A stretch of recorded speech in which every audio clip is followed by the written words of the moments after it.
তোমাদের সবাইকে পেরিগ্রিনেট উইথ কমলিকা চ্যানেলে স্বাগত। আজকের আমরা এসে পড়েছি কলকাতা নিউ টাউনের উপরে অবস্থিত ইকো পার্ক ঘুরতে। ইকো পার্ক কিন্তু ইন্ডিয়ার সবচেয়ে বড় একটি আরবান পার্ক। ইকো পার্কে তোমরা যদি গাড়ি নিয়ে আসো তাহলে কোনো অসুবিধা নেই, এখানে পার্কিং করার যথেষ্ট জায়গা আছে। দুটো লট আছে পার্কিংয়ের, 350 গাড়ি এখানে এঁটে যায়। আমরা গাড়ি নিয়ে এসেছি, আমাদের গাড়ি পার্কিংয়ের জন্য 50 টাকা করে নেওয়া হয়েছে। এটি 6 ঘন্টার জন্য অ্যাভেলেবেল। ইকো পার্কটি বিশ্ব বাংলা সরণির উপরে অবস্থিত। নিকো পার্ক থেকে একদম সোজা চলে আসতে হবে, তাহলে ইকো পার্ক।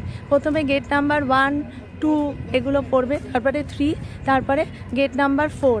আমরা গেট নাম্বার 4 দিয়ে ঢুকেছি, কারণ আমরা ফার্স্টেই 7 ওয়ান্ডার্স অফ দ্য ওয়ার্ল্ড দেখব। তাই তোমরা যদি 7 ওয়ান্ডার্স প্রথমে দেখতে চাও তাহলে গেট নাম্বার 4 দিয়ে ঢুকবে। ইকো পার্ক টিকিট কাউন্টার থেকে আমরা টিকিট কেটে নিলাম। এখানে 30 টাকা করে পার হেড টিকিট।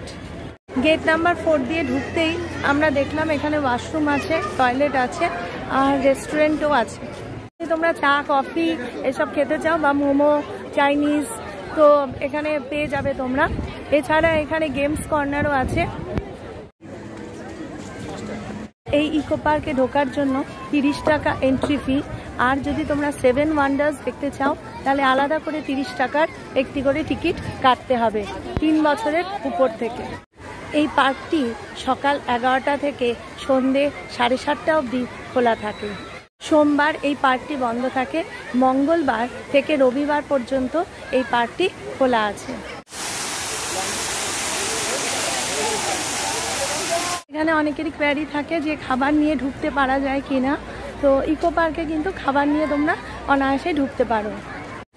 প্রথমে ঢুকেই আমি দেখলাম গ্রেট পিরামিড অফ গিজা। এখানে টোটাল 3টে পিরামিড আছে। এক একটা পিরামিড এক একটি ফ্যারাওর জন্য করা হয়েছে। এই গিজার পিরামিড ওয়ার্ল্ডের সবচেয়ে উচ্চতর স্ট্রাকচার বলে ধরা হতো, যতক্ষণ না স্কাই স্ক্র্যাপার বিল্ডিংগুলো তৈরি হয়েছে। এই যে পিরামিডটার সামনে আমি দাঁড়িয়ে আছি, এই পিরামিডটা হচ্ছে খুফুর পিরামিডের রেপ্লিকা। এই পিরামিডটা হচ্ছে সবচেয়ে উচ্চতর পিরামিড, 481 ফিট লম্বা। অ্যাকচুয়ালি বাকি দুটো পিরামিডের ভিতরে দেখলাম ঢোকা যাচ্ছে না, এই পিরামিডের ভিতরে তোমরা ঢুকতে পারবে। ইজিপশিয়ান ফেরাও বা সম্রাট খুফু যে পিরামিডটি তৈরি করেছিলেন নিজের জন্য, সেখানেই ওনাকে আবার রাখা হয় ওনার মৃত্যুর পরে। ইকো পার্কের পিরামিডের ভিতরেও দেখলাম একটি মমির রেপ্লিকা রেখে দেওয়া হয়েছে। আমার ঠিক সামনেই আছে ফিনিক্সের স্ট্যাচু। ফিনিক্স হলো হাফ লায়ন আর হাফ ম্যান। এই গিজার পিরামিড বিশ্বের 7ম আশ্চর্যের এক আশ্চর্য। এটি দেখার পর আমরা চলে আসলাম পেট্রাতে। 300 BCর শহর থেকে ঘুরে আসলাম, যার নাম ছিল পেট্রা। পেট্রা হলো জর্ডানের ক্যাপিটাল। এটিকে পিঙ্ক সিটিও বলা হয়, কারণ এখানকার যত বিল্ডিং, টেম্পলস, টোম্বস বলো, সব কিছুই তৈরি ছিল পিঙ্ক স্যান্ডস্টোন দিয়ে। তাই এই শহরটিকে বলা হতো পিঙ্ক সিটি। এই পেট্রা শহরে একসময় প্রচুর বাণিজ্য হতো, কিন্তু পরে এই শহরটি ধ্বংস হয়ে যায় এবং এখান থেকে প্রচুর মানুষ অন্য জায়গায় চলে যায়। এবার আমি যেখানে দাঁড়িয়ে আছি সেটি হচ্ছে ক্রাইস্ট দ্য রিডিমারের স্ট্যাচু। এই স্ট্যাচু হচ্ছে গিয়ে রিও ডি জেনেরিও, ব্রাজিলের ক্যাপিটালে আছে। এই স্ট্যাচুটি মাউন্ট কর্কোভাডোর উপরে তৈরি করা হয়েছে, যাতে রিও ডি জেনেরিওর প্রত্যেকটা মানুষ এই স্ট্যাচুটিকে দেখতে পারে তাদের সময় এবং অসময়।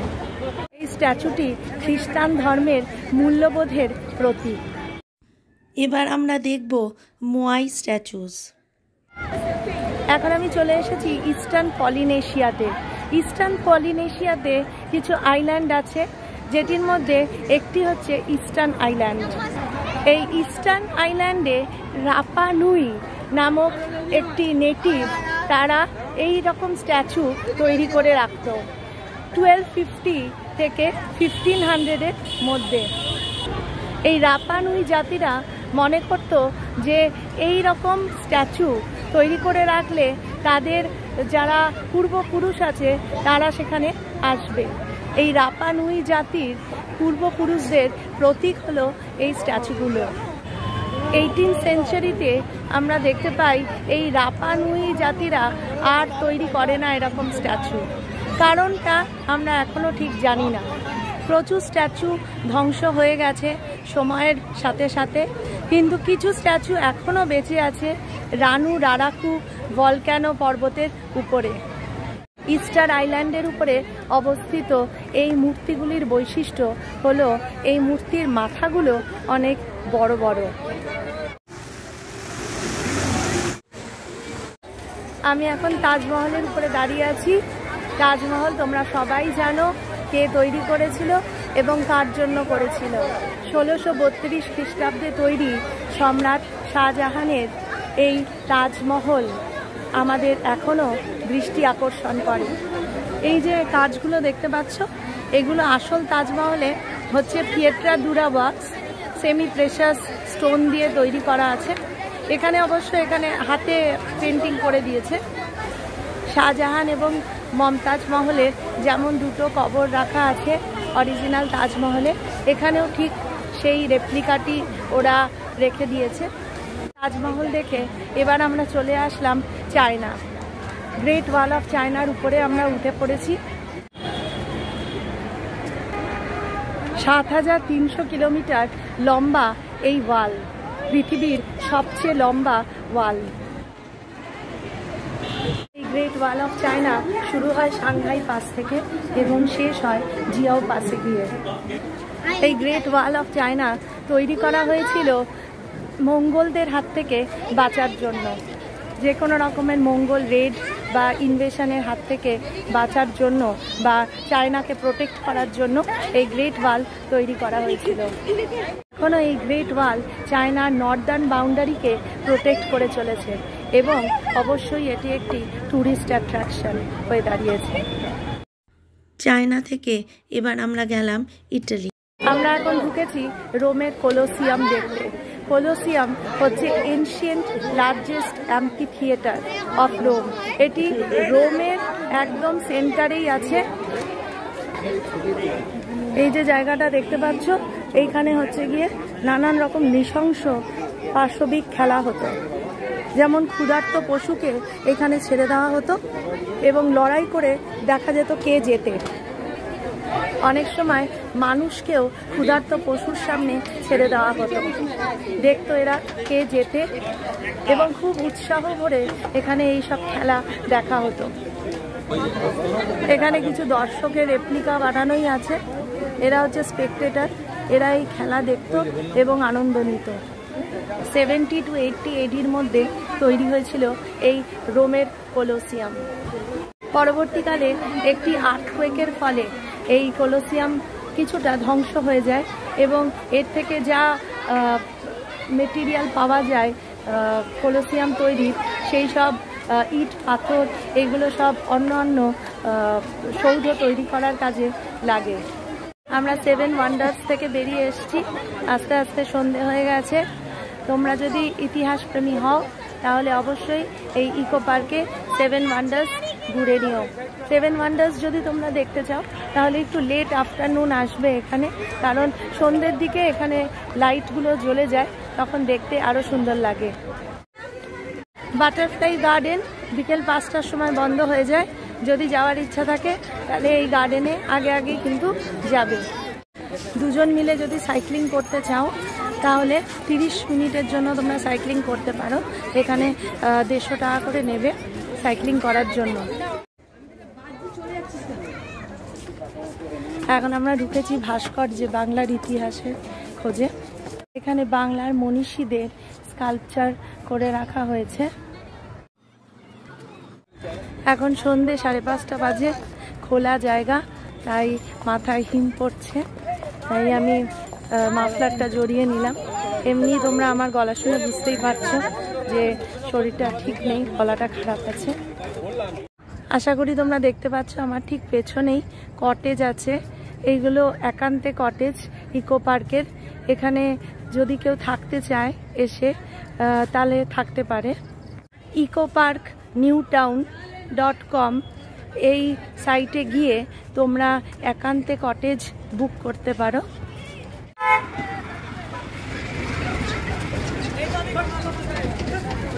হাঁটতে হাঁটতে সামনে দিয়ে টয় ট্রেন চলে গেল।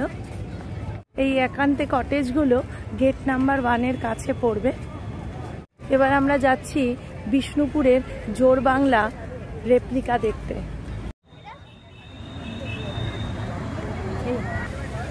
আমার পিছনে যে বিল্ডিংটি দেখছো এটি হচ্ছে বিষ্ণুপুরের জোড়বাংলা মন্দিরের আদলে গড়া হয়েছে।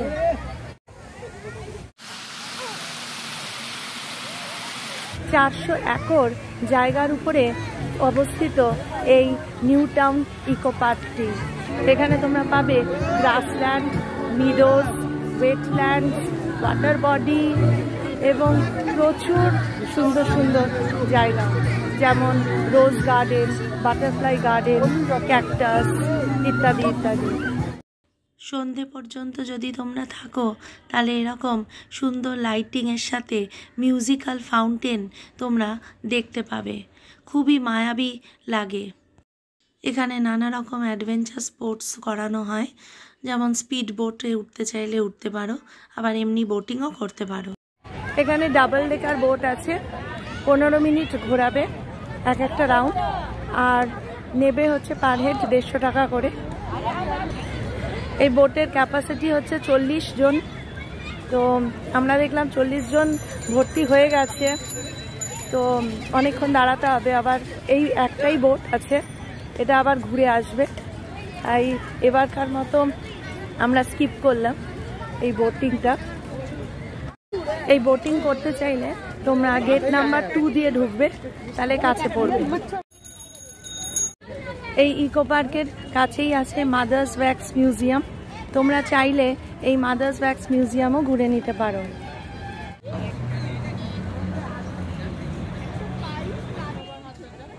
এখন এন্ট্রি নিয়েছি জাপানিজ ফরেস্টে। এটা ফ্রি এন্ট্রি আছে। এই জাপানিজ ফরেস্টটি কিন্তু খুব সুন্দর করে সাজিয়েছে। এখানে জাপানিজ মোনাস্টারি এবং প্যাগোডা দুটোই তোমরা দেখতে পাবে। চীন, জাপান ঘুরে এবার এগোচ্ছি ফ্রান্সের দিকে। ফ্রান্সের আইফেল টাওয়ার দেখব বলে। আমরা যখন গিয়ে পৌঁছাই তখন আইফেল টাওয়ার বন্ধ হয়ে গেছে। এই ছিল আমাদের আজকের ইকো পার্কের ট্রিপ। এখন সন্ধে 7:30 প্রায় বাজে, গেট বন্ধ হয়ে যেতে চলেছে। এখন আমরা বেরিয়ে যাব ইকো পার্ক থেকে। তোমরা আমাদের পাশে থেকো, জানিও কেমন লাগলো আজকের ভিডিওটি।